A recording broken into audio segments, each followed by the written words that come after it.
आज की इस मीटिंग में ख़ुसूसी तौर पे अपने तमाम मसला के सदूर को भी इनवाइट किया था। और आज की मीटिंग में हमारा जो मेजर एजेंडा था वो बुनियादी तौर पे एक तो हमारी तंजीमी इश्यूज थे और दूसरा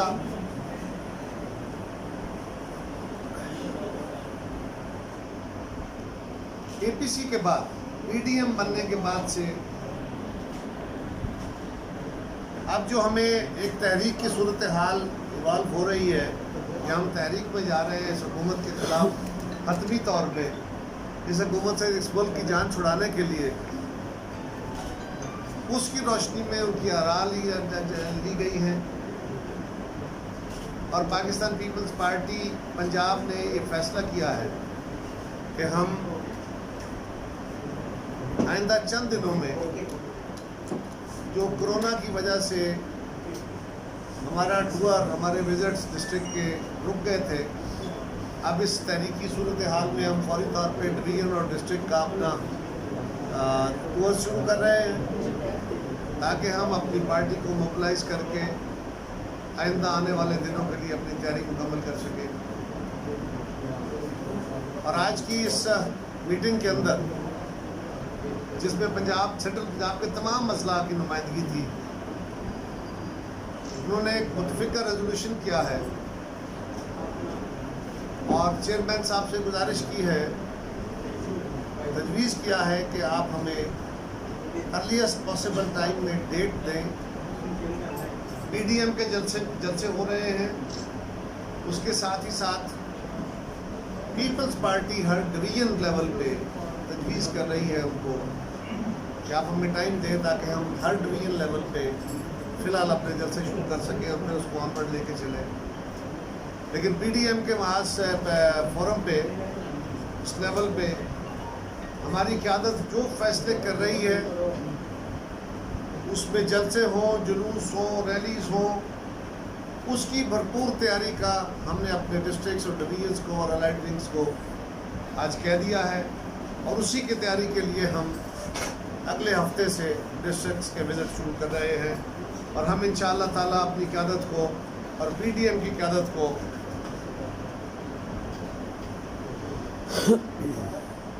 मुकम्मल तौर पे तैयार मिलेंगे। वो जो भी काल देंगे उसके लिए इंशाअल्लाह ताला पाकिस्तान पीपल्स पार्टी बाकी जमातों से आगे खड़ी होगी इंशाअल्लाह ताला। इसी तरह आज जो तहरीकी अमल शुरू हुआ है, बहुत सारे दोस्तों का सवाल है जी कि ये तहरीक क्यों शुरू हुई, इसका जवाब तो ऑलरेडी हम दे चुके। लेकिन हमने 2 साल के अंदर जब से ये हुकूमत आई है 5वीं एपीसी हुई, 4 एपीसी में हमने हुकूमत का किबला दुरुस्त करने की कोशिश की। हमने दस्ते तावन बढ़ाया, हमने अवामी दबाव बढ़ाया, गालियाँ खाई असम्बलियों के अंदर, असम्बलियों के बाहर, मीडिया पे हर वक्त बैठ के वज़ीर आज़म से लेके इनके कारकुनों तक एक ही ज़बान बोलते चले गए। लेकिन हम पाकिस्तान के वफाद में हमारी ख्वाहिश और कोशिश थी कि ये निज़ाम चलता रहे, ये आगे बढ़े, ये अपने वादे पूरे करें, ये कौम के साथ जो उन्होंने प्रॉमिसेस करके झूठे, हमें तो पता था कि ये झूठ बोल के आए हैं, ये कौम के सामने इनकी असल शक्ल आए और अगर ये अपने वादे पूरे कर सकते तो करें। लेकिन जब यू टर्न पे यू टर्न और सुनामी पे सुनामी, यानी कभी इखलाकी तौर पे इखलाक बाख्ती का जो सुनामी है, गलज़ात का सुनामी है, महंगाई का सुनामी है, बेरोज़गारी का सुनामी है, खारजा पॉलिसी के फेलियर का सुनामी है, हर चीज़ सुनामी की नज़र होती गई। तो पाकिस्तान की अपोजिशन की जमातों ने ये फैसला किया और पीपल्स पार्टी के कायद जनाब बिलावल भुट्टो जरदारी साहब ने सारी जमातों की क़यादत से मशावरत की और एपीसी में ये फैसला किया कि अब हतमी तौर पर इस हुकूमत को चलता करना बहुत ज़रूरी हो गया है। इसलिए मेरे साथियों के आज पाकिस्तान के आम आदमी के हालात क्या हैं? आज ज़िंदगी तंग हो गई, महंगाई मिटाने के नारे मार के आने वाले आज पाकिस्तान को महंगाई की चक्की में इस तरह पीसा है ठीक कहा था असद उमर ने, सच निकल गया था उसके मुंह से कि अवाम की चीखें निकलनी है, अभी निकलेगी, हाँ निकल रही है।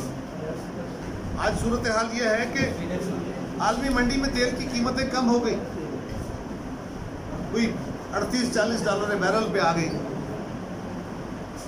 लेकिन न तेल के रेट कम हो रहे हैं बल्कि बिजली के नर्ख और बढ़ाए जा रहे हैं। ये हैरानगी है कि हमारे दौर में आलमी मंडी में कसाद बाजारी थी और तेल की कीमतें 150 डॉलर बैरल को चली गई, $125 के करीब तो एवरेज रही। इसके बावजूद बिजली के रेट ये नहीं थे। हमारे दौर में एवरेज रेट 8 से 9 रुपए था। आज बिजली जो है वो आम आदमी की दस्तरस में नहीं है, और हमारे दौर में हमने जो सर्कुलर डेट छोड़ा था वो 400 अरब रुपए का था। हमारे बाद मुस्लिम लीग की गवर्नमेंट 5 साल रही, मुस्लिम लीग के दौर में भी उन्होंने बिजली के रेट ज़्यादा नहीं बढ़ाए, और उनके दौर में एक्यूमुलेटेड सर्कुलर डेट जो था बिजली का वो 1100 अरब के करीब चला गया। यही वो नारे थे, इमरान खान साहब नारे मारते थे कि ये सर्कुलर डेट मिसमैनेजमेंट है, करप्शन है, फलान है, ये चोरी है।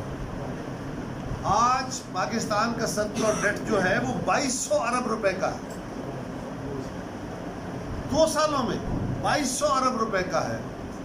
बिजली के नर्ख 3 गुना बढ़ा दिए, गैस के नर्ख 3 गुना बढ़ा दिए, आलमी मंडी में तेल सस्ता हो गया है, सर्कुलर डेट बढ़ता जा रहा है। इसको क्या कहा जाए? इमरान खान साहब की अपनी जबान में क्या कहा जाए? ये हुकूमत की नाअहली है, ये करप्शन है, ये माफियाओं का जोर है, क्या है? हम पे तो बहुत सारे इल्जाम थे। इसी तरह आज सुना है कि वजीर आजम साहब के एक और स्पेशल असिस्टेंट का इजाफा हुआ है। अब वैसे तो उनका चल चला हुआ है, पता नहीं क्यों रख रहे हैं, लेकिन सुना है कि ताबिश गौहर साहब कोई KESC में MD थे, शायद ये कुछ बड़े ओहदे में थे, ये अबराज ग्रुप के नकवी साहब के साथ ही थे। वो बाहर पकड़े हुए हैं मनी लॉन्ड्रिंग में, और ये कराची के लोगों को KESC, खान साहब कहते थे KESC सबसे बड़ा डाका है, खुद KESC को पाकिस्तान का सबसे बड़ा डकैत कहा करते थे, कराची के लोगों का दुश्मन कहा करते थे। उसके MD को आज आपने अपना स्पेशल असिस्टेंट लगाया है। क्या पाकिस्तान को इसी सूरत हाल का सामना कराना चाहते हैं? आज सूरत हाल ये है कि हमारे दौर में चीनी बाहर से आई थी, आटा बाहर से आया था, क्योंकि गंदम हमारे 2008 में गंदम शॉर्ट थी। इस गवर्नमेंट का आलम यह है कि गंदम की फसल उतरी नहीं। 60 million ton government of Pakistan कहती है कि सुपर वर्कर्स ने प्रोक्योर किया, लेकिन वजीर साहब ने on the floor of the house का, हमें समझ नहीं आ रही वो 60 मिलियन टन गई किधर है। फिर कहा गया कि जी गंदम इंपोर्ट की जाती थी, जब पाकिस्तान में शॉर्टेज होती थी तो एंड सीजन पे जाती। इन्होंने 1 महीने के अंदर अंदर फैसला किया कि गंदम मंगवाएंगे, गंदम की शॉर्टेज होने जा रही है। आज तक गंदम इंपोर्ट नहीं हुई। ये फैसले किस तरह के? ये डिले करने के बाद पाकिस्तान में गंदम का बहरान पैदा हो रहा है, कीमतें चढ़ती जा रही है। आज आटे का रेट 70 से 75 रुपए किलो है। हैरानगी है कि हुकूमत के कान पे जो नहीं रेंग रही। खबर आ जाती है वजीर आजम ने नाराजगी का इजहार कर दिया, क्या किया पता नहीं चला। चीनी, आलमी मंडी में चीनी के रेट 50 बल्कि 45 रुपए से भी कम है पाकिस्तानी रुपीस के मुताबिक। हमारे यहाँ 105 से 110 रुपए किलो चीनी बिक रही है। अवाम की चीखें निकल रही हैं, कोई पूछने वाला नहीं है। गैस क्या हुआ है? पाकिस्तान की सनतें तो बंद है, अभी सनतें सारी नहीं चली। पाकिस्तान में कोई क्या घरेलू सार्फिन को तो आप गैस के नए कनेक्शन नहीं दे रहे। क्या हुआ है कि आज पाकिस्तान में एक्यूट शॉर्टेज हो गई है और आप कह रहे हैं कि सर्दियों में गैस अवेलेबल नहीं होगी। वही जो LNG थी, आप कहते थे जी मुस्लिम लीग ने तो बड़ी महंगी खरीदी थी, हम तो सस्ती लेके आएंगे। अगर एलएनजी आप ला रहे हैं और सस्ती ला रहे हैं तो फिर सब्सिडाइज सस्ती गैस दे लोगों को, फिर क्यों गैस अब आवाम को अवेलेबल नहीं है। इसी तरह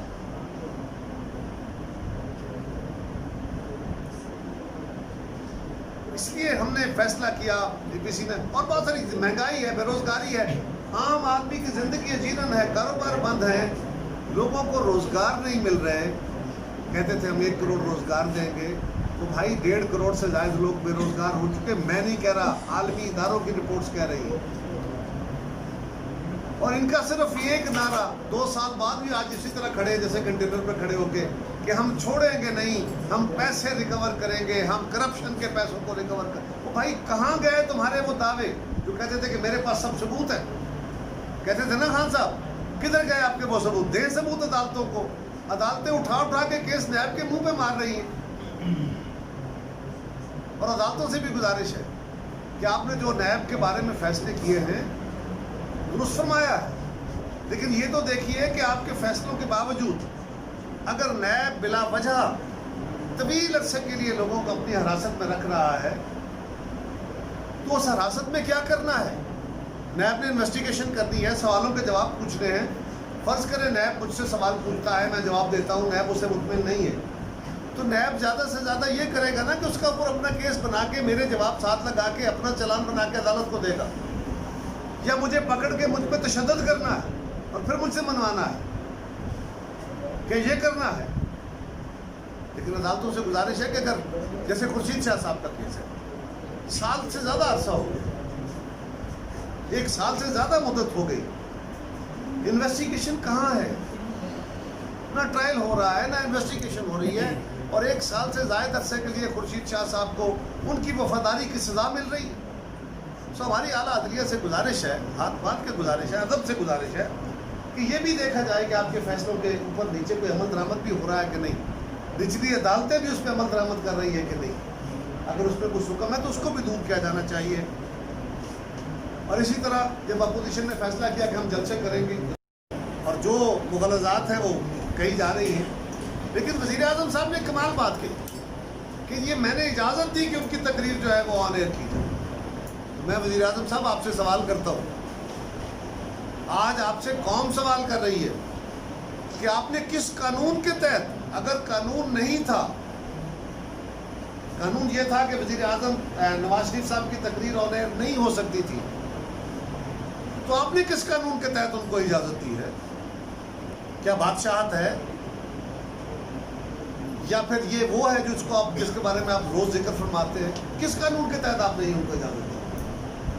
और अगर उनको इजाज़त थी, कानून उनको इजाज़त दे रहा था और दे रहा था, बिल्कुल दे रहा, इवन कोई कन्विक्टेड शख्स जिसको हतमी तौर पे सजा हो जाए, जिसकी अपीलें भी खत्म हो जाए, उसको भी सियासी सरगर्मी से नहीं रोका जा सकता, उसको भी वोट देने से, अपना ओपिनियन देने से, तकरीर से, लोगों को राय देने से नहीं रोका जा सकता। किस कानून के तहत पैमरा उनको रोकेगा? लेकिन अगर कानून नहीं था तो आपने किस कानून के तहत इजाज़त दी? और अगर कानून था, जो कि था, तो फिर आप रोक कैसे सकते थे? ये कैसा बोधा किस्म का इल्ज़ाम वज़ीर आज़म साहब लगा रहे हैं, इसलिए कि इनको समझ नहीं आ रही कि अब करें क्या। और हम बार बार कहते हैं कि अब इदारों के पीछे मत छुपिए। पाकिस्तान के दिफाई इदारे हम सब के हैं और हमें आपसे ज़्यादा अजीज़ है। पीपल्स पार्टी के साथ जो तारीख में ज़्यादतियाँ हुई हैं, जो जुल्म और बर्बरियत हमारे खिलाफ हुई है, हमारी क़यादतों को शहीद कर दिया गया, हमारे कारकुनों के साथ क्या क्या नहीं किया गया, खून बहाए गए हमारे, और अभी तक वो तशद्दुद का सिलसिला ख़त्म होने को नहीं आ रहा। इसके बावजूद वो ज़बान जो इमरान खान साहब आप इस्तेमाल करते रहे फ़ौज और फ़ौज के अफसरान के बारे में, हमने तो कभी नहीं की। हम तो उस वक्त भी, पाकिस्तान पीपल्स पार्टी की हिस्ट्री ये है कि ये जमात बनाई किस बुनियाद पे गई कि इस मुल्क को एक आइन के तहत चलाया जाए, एक दस्तूर के तहत चलाया जाए। ये बेदस्तूर स्टेट नहीं चल सकती, इसमें जमहूरियत बहाल की जाए, अवाम की नुमाइंदगी ली जाए। अवाम की नुमाइंदगी आई, दस्तूर आया, उसके बाद से पीपल्स पार्टी की जद्दोजहद ख़त्म नहीं हुई। उस दस्तूरी अमल को आगे बढ़ाने के लिए फिर मार्शल लॉ लगे और आज भी पीपल्स पार्टी अपने उस असूल पर खड़ी है कि आइन के दिए, आइन के अंदर दर्ज जो तरीक़ाकार है, जो डिवीजन ऑफ पावर है, रूल्स है, उसके मुताबिक रियासत को चलाया जाए। अदलिया अपना काम करे, फौज अपना करे, पार्लियामेंट अपना करे, सियासी जमातें अपना काम करें, इंतज़ामिया अपना काम करे, मीडिया अपना काम करे। ये पीपल्स पार्टी का 47-50 साल पुराना स्टैंड है। आज हमारे बाकी साथी भी, बाकी सियासी जमातें भी अपने तजुर्बे से वो इस लेवल पे आ गए, वो इस असूल के साथ खड़े हुए हैं। हम समझते हैं आज से ऑनवर्ड ही सही हमें अब इस निज़ाम को दुरुस्त तरीके से चलाने की ज़रूरत है। अगर पाकिस्तान की अफवाज के सरबराह ने ये बात कही है कि हमें सियासत में कोई दमल दखल नहीं है हमारा, तो मेरे लिए ये बहुत तसल्ली की बात है। माजी में जो हुआ हुआ, आइंदा के लिए सही। आज से आइंदा भी अगर सियासी अमल में मुदाखलत ख़त्म हो जाती है तो ये बहुत आला बात है। माजी की तारीख को जो भी बयान हो गई, जो भी बातें हो गई, लेकिन आइंदा के लिए इसको रोक लिया जाए, ये भी एक बहुत बड़ा कमाल होगा। और हमें इस बात पे तवक्को करनी चाहिए कि अगर हमारा कमांडर इन चीफ ये कह रहा है तो हमें उनकी बात को वजन देना चाहिए, ओके। लेकिन अब एक बात है, अब लोग खाली नारे मारने से नहीं चलेंगे, बातें करने से नहीं चलेंगे। अब इस मुल्क के अंदर अवाम की हालत यह है कि सियासी जमातों को भी अपने अमल से अपना एतबार बहाल करना होगा। मैं पहल सियासी जमातों से करता हूँ। अदलिया को अपने फैसलों की न्यूट्रलिटी के जरिए अपना वक़ार बहाल करना होगा, खाली कंटेम्प्ट ऑफ कोर्ट से बहाल नहीं होगा। मीडिया को भी अपनी न्यूट्रलिटी के जरिए अपना वक़ार बहाल करना होगा।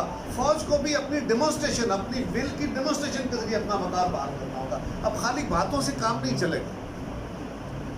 और ये हमारी जद्दोजहद है, हमारी कोई लड़ाई नहीं है। और ये जद्दोजहद हमारी आज से नहीं है, हमारी जद्दोजहद पिछले 50 साल से। और ये पुरअमन जद्दोजहद है, सियासी जद्दोजहद है, जमहूरी जद्दोजहद है, आइनी और सियासी जद्दोजहद है। ये कोई मुतशद्दिद जद्दोजहद नहीं है। हम समझते हैं कि पाकिस्तान के अवाम अब नाको नाक है। ये हुकूमत अपना जवाब खो चुकी है। ये अपने 2 साल में अपने कोई सिमत कौम को आवाज़ें नहीं कर सकी, किसी एक तरफ बेहतरी नहीं ला सकी। ज़्यादा इस पर इत्तफाक है कि अब इसका पाकिस्तान के ऊपर मुसल्लत रहना पाकिस्तान के साथ बहुत बड़ा जुल्म है। ज़्यादा इसको जाना चाहिए और इसके नतीजे में fair and free without interruption election होना चाहिए। अवामी राय के ज़रिए हमारे मुस्तकबिल के हुक्मरान बनने चाहिए और आवाम को अपने बेहतर फैसले के ज़रिए बेहतर लोगों को इंतखाब करना चाहिए, क्योंकि और कोई ज़रिया नहीं है। आवाम को भी ये फैसला करना पड़ेगा कि वो बेहतर किरदार के लोगों को आगे लेके आए, बेहतर लोगों को चुनाव करें। क्योंकि जब तक चुनाव बेहतर नहीं होगा, सियासी जमातों को अपने करेक्टर अपने सफ़े दुरुस्त कर लेनी चाहिए, तब तक मुल्क के अंदर बेहतरी नहीं होगी। लेकिन ये सारा कुछ एक दस्तूरी ढांचे के अंदर लाना होगा। और अब पाकिस्तान मज़ीद किसी तजर्बे का मुतहम्मल नहीं। वो तजर्बा जो अक़वाम आलम ने किया है कामयाब तजर्बा है, और उस जमहूरी और आइनी ढांचे के अंदर रहते हुए पाकिस्तान को चलाना, ये हमारा मुस्तकबिल का एक बेहतर ख्वाब है। बाकी नारे हैं, वो नारे पिट गए, वो यू टर्न हो गए। वो जो कहते थे कि लीडर ठीक आ जाए तो नीचे सब ठीक हो जाता है, वो आपने ख्वाब अपना दिखा दिया। हम तो उस वक्त भी कहते थे ना लीडर ठीक है ना नीचे ठीक है, ये कुछ ठीक नहीं करेगा, लेकिन लोगों ने देख लिया, ख्वाब देख लिए। लिहाजा अब पीपल्स पार्टी अपनी बाकी अपोजिशन की जमातों के साथ मिल के इंशाअल्लाह ताला इस हुकूमत के ख़िलाफ़ एक हतमी तहरीक चला के इस मुल्क में rule of law, constitutional democracy, तो वो लेके आएगी, वही हमारी मंजिल का तयन करेगी।